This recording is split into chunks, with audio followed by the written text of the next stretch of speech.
تعطیل تابستان شروع شد ولی دلیر 11 ساله وقت بیشتری خود را در بازار پشت سر می کند. هر صبح به اینجا می آید و به جمع‌آوری ظرف‌های پلاستیکی مشغول می شود.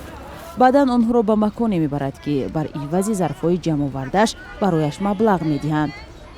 میگیرم میره پیش و میگم پاکت میخرنش میگه نه یاش میگه اوایش میگه ایرا گوشه میرم سالو کدام دایر روز باشه ای بیسم کم سالو میکنم.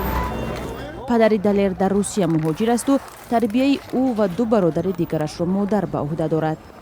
از حساب پولی که از کار در بازار به دست می آورد و مادر برای تامین زندگی کمک می کند. گاهی مشکل کار در بازار برای این نورس خوش نمی آید و گاهی مناسبت خریداران او را ناراحت می کند. قین سودو سس او سودویی هم نیستن. 12 ایون به عنوان روز بین المللی مبارزه علیه مهنت کودکان شناخته شده است، یعنی نورسانی مثل دلیر. طبق اطلاع رسمی بیشتر از 30% اهالی تاجیکستان را کودکان تشکیل می‌دهند که از این 125,000 کودکان و نورسان تا 18 ساله کار می‌کنند. بیشتر از 100,000 آنها در دهات و اساساً در صحرا کار می‌کردند. اگر ما کودکان مثلا با یگان کار جسمانی جلب کردیم بردیمشون پختچینی، اگر چندی این چیز در تاجیکستان منع شده است.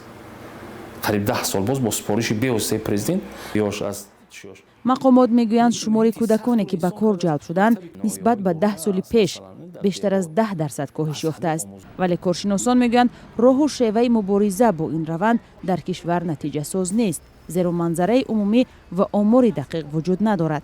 اخیراً شیوان ملالی گزارشگر سازمان ملل متحد که از تاجیکستان دیدن کرده است در گزارش تازه خود به این کشور توصیه داده است به گروه کودکانی که به کار مجبوری از جمله طالباندگی جلب شدند توجه بیشتر داده شود، چون احتمالی دچار شدن به استثمار آنها وجود دارد.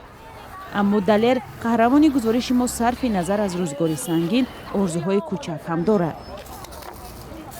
کمیته انداز دا کار کنیم. کمیته انداز دا کار میکنه یگان جدا نالوگ سازد اونجا روی میکنم میفهمونشون چکو کنم و چکو نکنم.